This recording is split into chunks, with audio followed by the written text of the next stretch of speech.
Hi friends, let's chat about the new season of Borgen, internationally known as Borgen, Power and Glory, and Danishly known as Borgen, Riet, Magten og Æren. It is at this point that I profoundly apologize for any botched pronunciation. Fun fact, jeg lærer faktisk dansk, men det hjælper ikke på min udtale. The original Borgen was actually one of the reasons I fell in love with the Danish language. The title Borgen, literally translated, means the castle, but it actually refers to Christiansborg, which is kind of Denmark's center of power because that's where the Supreme Court, the Prime Minister's office, and the Parliament are. Supposedly, the term is also often used to just refer to the Parliament itself. The show follows Birgitte Nyborg, the leader of a left-centrist party, Demokrater, who kind of unexpectedly becomes Danish Prime Minister. Other main characters include her spin doctor Kasper Juhl, her mentor Ben Seider, her family, so her husband Philip Christiansen and their two children Laura and Magnus, and of course other politicians. And then we have the other kind of main storyline with journalists, where we have a journalist and TV anchor Katrine Fønsmark, TV news editor Torben Friis, and a few others. While carrying out overarching political and personal storylines, the show mostly focuses on a separate issue in each episode. So these are environmental reforms, age of criminal responsibility, gender equality, Denmark's military presence in Afghanistan, pork production, and so on. Borgen provides great entertainment if you enjoy political dramas and thrillers. So if you yearn for democratic politics to be carried out with Machiavellian sophistication and attention to principle and policy detail, you will thoroughly enjoy this show. Long story short, the first 3 seasons of Borgen are pretty awesome, but now let's focus on the 4th one.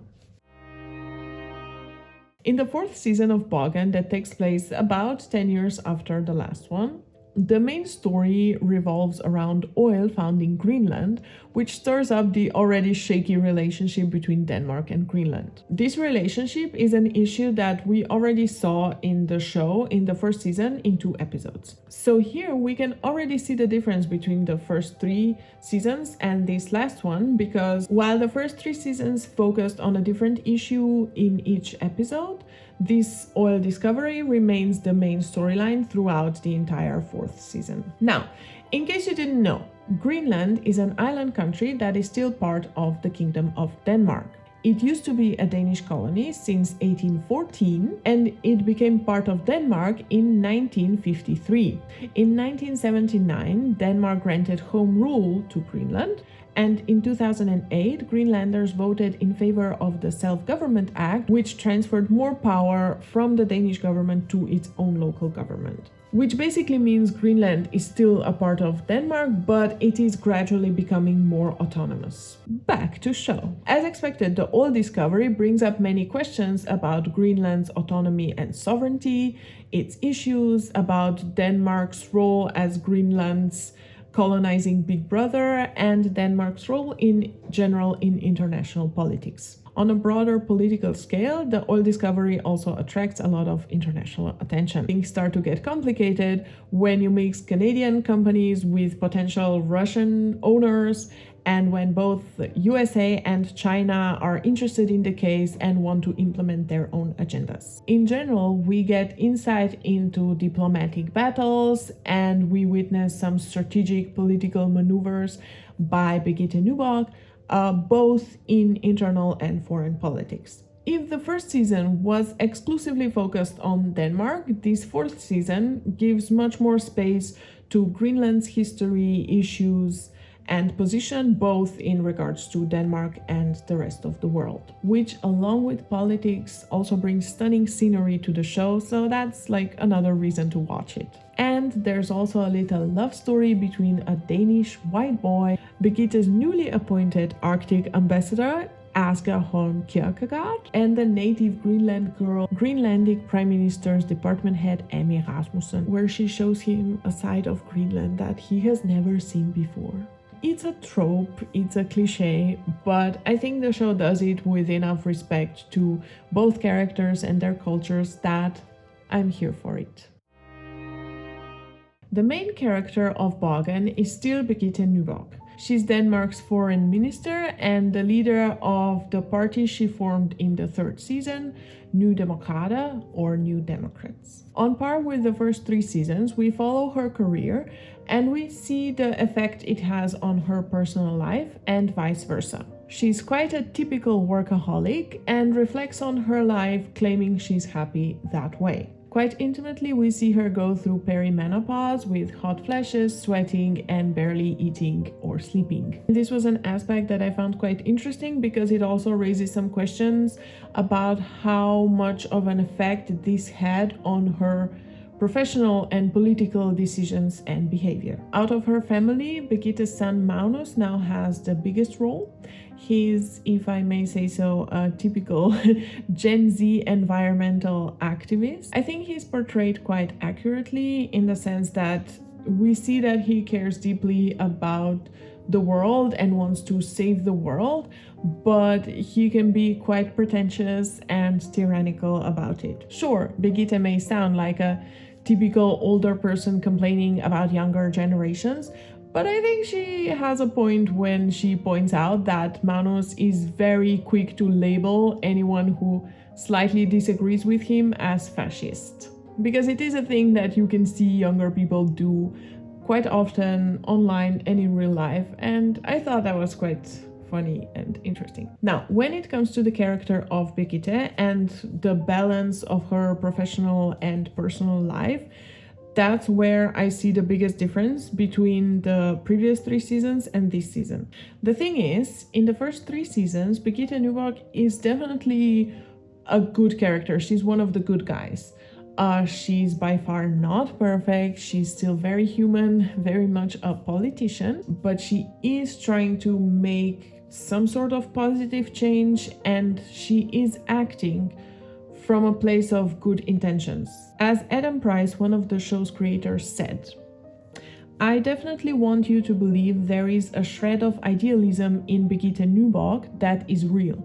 She's also become a very professional political being, but there is definitely that idealism, and that's important." And she is indeed slightly idealistic, but she's not naive and she always remains realistic about her options. She works hard trying to not betray her values, but still tries to reach compromises that would result in some sort of positive changes. And that, my friends, is just so precious.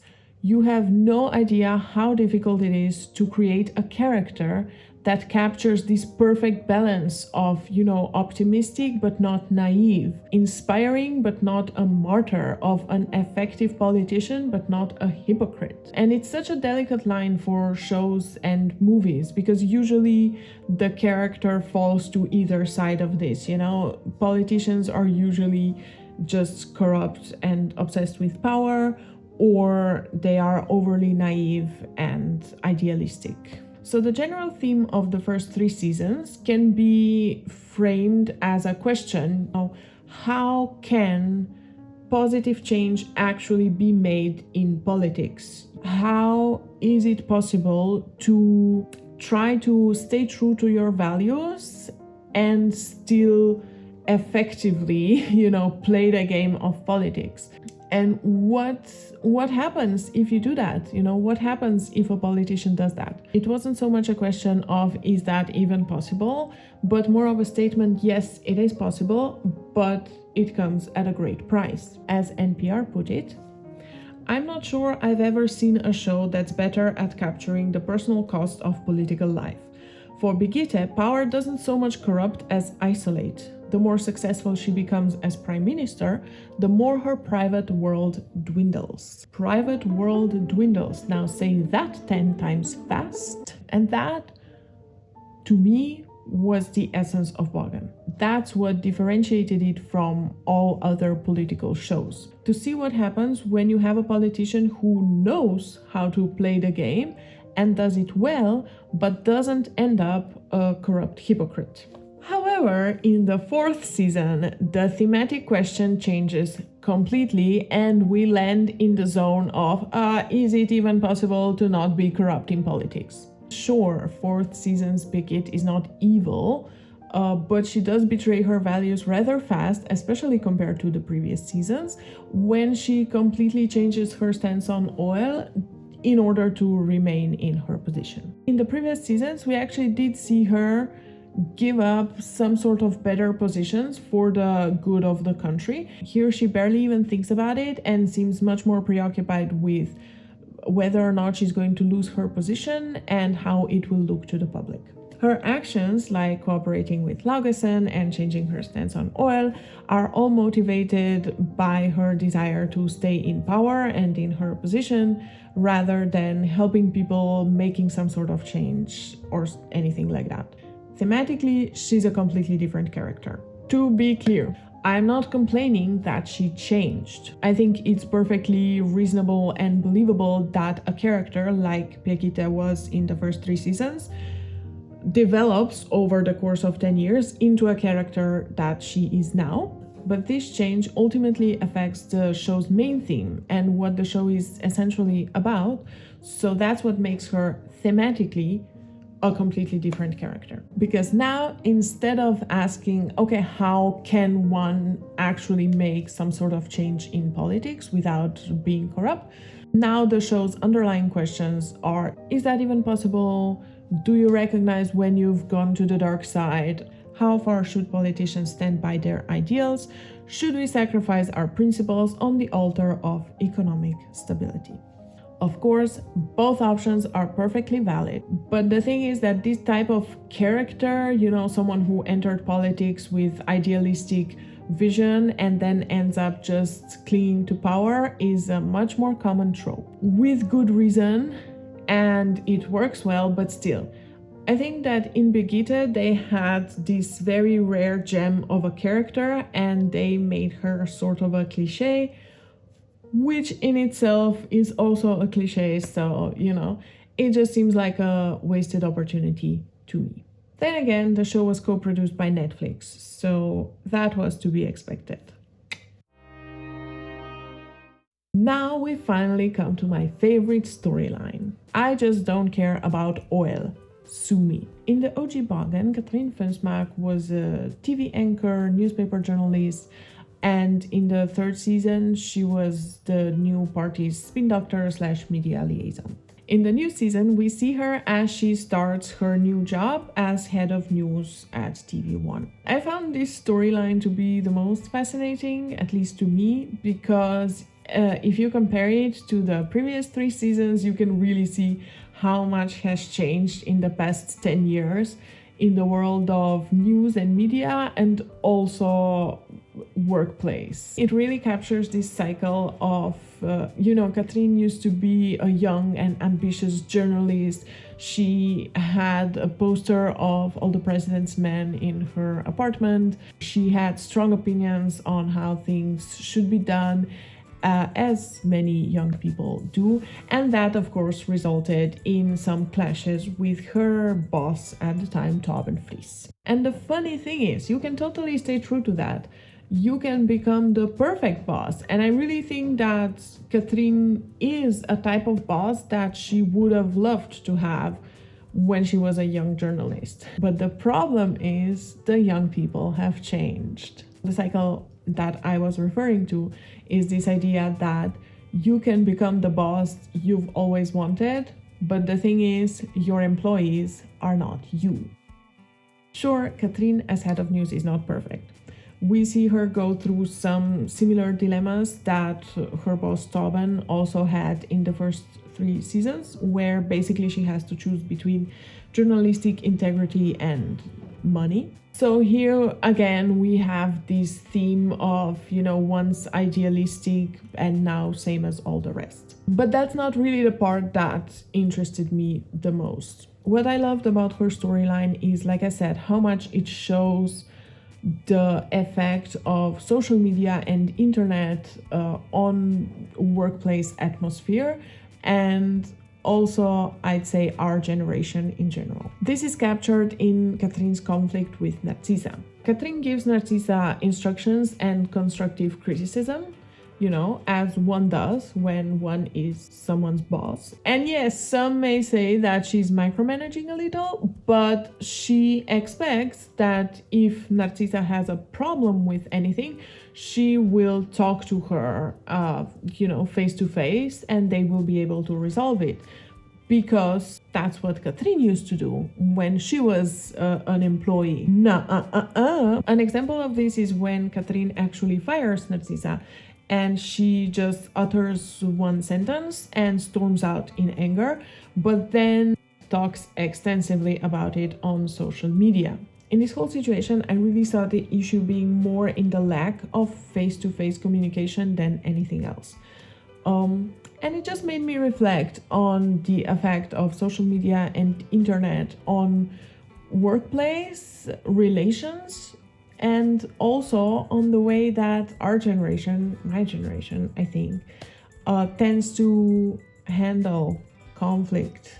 Because I do think that our generation and younger people, maybe even more, are much more used to operating on the internet rather than communicating and resolving any conflicts in person. Or maybe I'm just getting old. I don't know. What do you think? Do you see that as an issue or as an occurrence?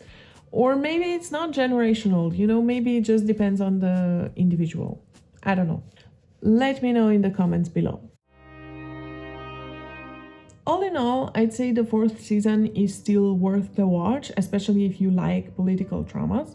And also, of course, if you've watched the first 3 seasons, because you will get the chance to reunite with some of the characters, and that's always nice. Friendly warning, Casper Yule does not appear in the season, so you won't be disappointed like some people were. And like I said before, if you haven't watched the first 3 seasons, I highly recommend you watch those too.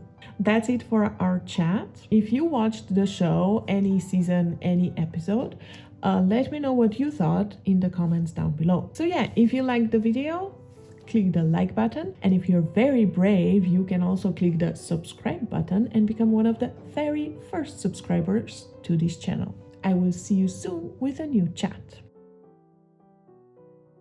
Now loading. Blue, blue, blue, blue, blue. Breathe. Breathe. Beep, beep, boop, boop, boop, boop, boop, beep, boop, boop, boop, boop. If it turns out that this is not filming, I'm gonna lose it.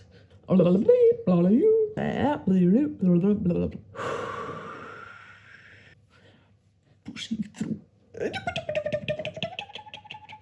Well, that went better than I thought.